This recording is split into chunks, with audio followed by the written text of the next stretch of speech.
Hey guys, Peter here to tell you about the latest from Sadistic Ritual, the Enigma Boundless, out May 20th on Prosthetic Records. The album has 9 tracks, 36 minutes in length, and this is the band's second full-length studio album. They are an American thrash metal band. Now, as far as design, structure, even experience, this album is a little bit of a representation of itself. It is an enigma. It's an enigma wrapped in a conundrum. It's an album that gives you a different feel every single time you press play, depending on where you are, depending on where you're coming from, depending on what your mindset is all about. I think you're going to perceive this record completely differently every single time. When I look at the design, when I look at the structure, at first glance it felt like the album was very open at the beginning, and then it started to become a little bit more narrow as you progressed. Now I have a different mindset. I see this album being very balanced, very cohesive, very tight in the first couple of songs, and then start to open it up as you get deeper and deeper into it. Maybe having the instrumental track later on in the album does open up the record a little bit, allows you to have a little bit more light, allows the album to breathe a little bit better. So it's a record that, because of this format, doesn't really have a sense of direction. It kind of leaves you wonder within it. It's up to the listener to decide exactly where are you going with it. The record is not forcing you down a single path. As far as the soundscape is concerned, once again, it's a little bit of an enigma. This is a thrash metal album, but there's still a lot of black metal elements in it. So does that make it a black metal album with thrash metal elements in it? I think it's going to be up to the listener to decide exactly how you feel towards it.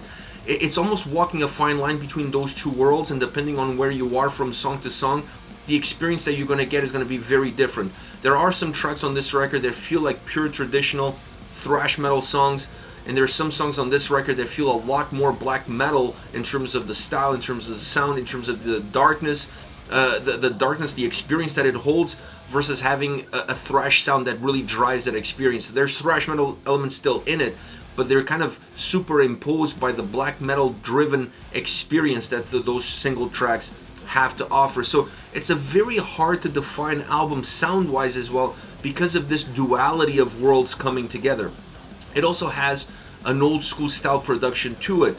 You're going to see it in the vocals, you're going to see it in the sound, perhaps a little bit more in the vocals than the sound, but the impact that those vocals have on the overall sound experience is undeniable. So it makes the whole record feel very old school.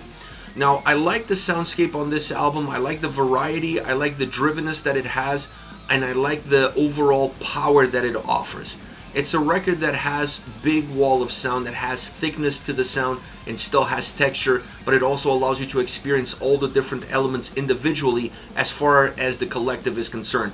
It's not like you just get the waters being very murky and you can't really tell what the guitars or bass or drums are doing. No, you can really experience everything in its own path, but you can also experience the brunt of it when everything comes together.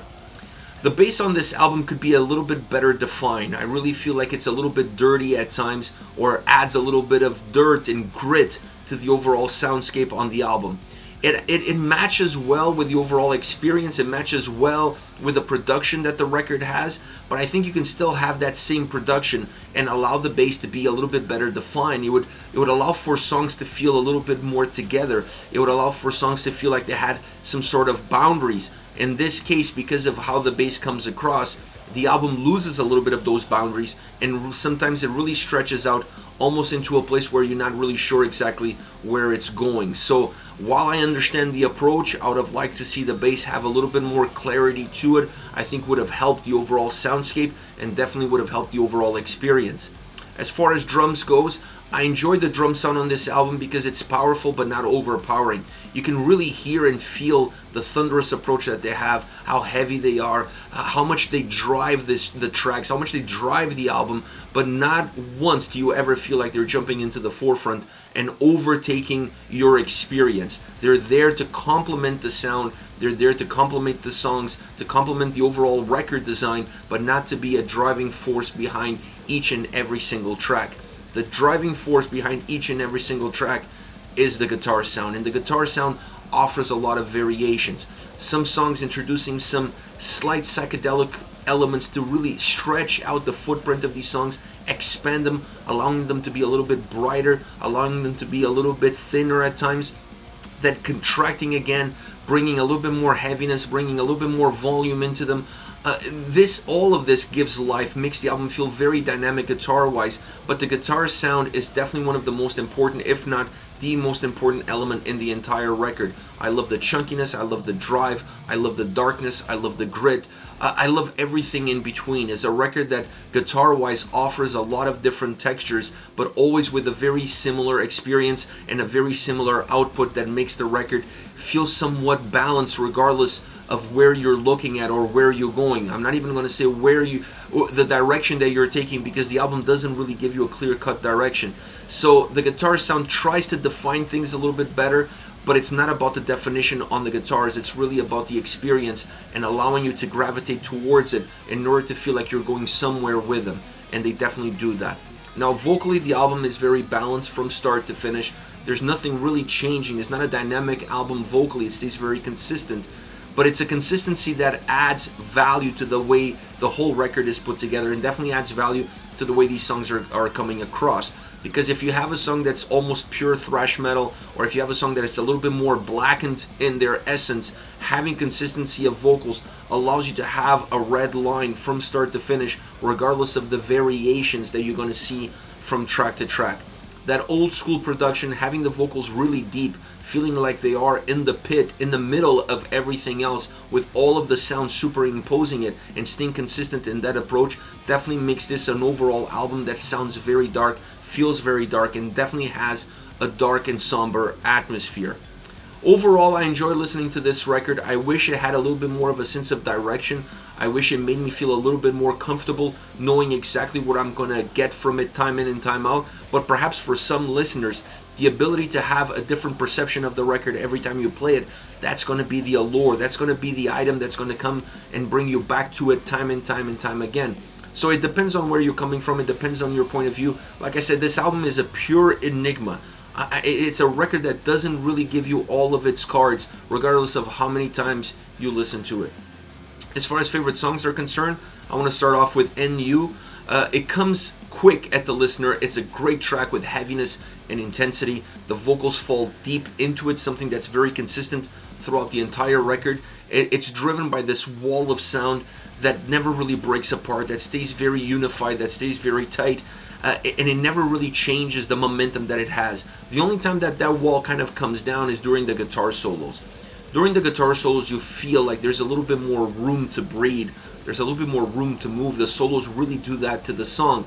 But the heaviness, the aggression that's driving the track from the beginning, that's still there underneath the guitar solo. So very interesting way of designing this track, a way in which you can change the direction, but at the same time the aggression stays very consistent and very linear from start all the way to the end. Next you have Murmur. Great riff. This is a song that's all about the guitar riff. It has a magnificent guitar sound. It feels very methodic as it opens, and then it expands, contracts, morphs.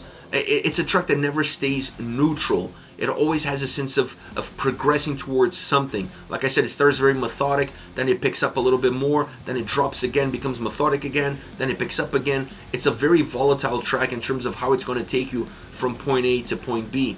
They also mixed in some atmospheric elements that definitely add a sense of growth to the way the song comes across. It doesn't necessarily add volume, but it definitely adds depth in terms of depth, the perception of what this song is all about. It's an interesting track from that point of view. The drums sound really powerful, and consistency within that power is important, and they definitely offer that from beginning to end. I don't think you would have the guitars and everything else be as dynamic, as volatile as it is, without having one element at least grounding the overall track, making sure that there is a sense of path from start to finish, and the drums definitely do that, and the vocals enhance that by staying very consistent as well from start to finish. I like this song. I like the mobility that it offers, and I like the different sides of the band that are represented throughout the entire track. Last but not least, my favorite song on the album, Area Denial, perhaps one of the more pure thrash metal tracks that this record has to offer. It has great momentum. It has a great sense of progression. It's a song that you really feel like it has a starting point, and it's going to take you somewhere, and you're going to be in it for the ride and for the journey. This track really makes you feel comfortable in it because of the way it sounds, the way it's constructed, the way it's put together. Killer riff, killer guitars, They are really the motor, the lifeline, the heartbeat of this entire song. The drums help define the experience, but that experience is completely up to the guitars to really allow you to engage with it and stay engaged with it along every single minute of this song. Great track, great sounding track. The vocals stay consistent with the rest of the album, but they don't feel out of place in a song that is this one directional. I really like how this track comes across. This is it, Sadistic Ritual, the Enigma Boundless, out May 20th on Prosthetic Records. Let me know your thoughts on the band, on the singles. Use the comment section below. I'll be reading those and getting back to you. Take care, guys.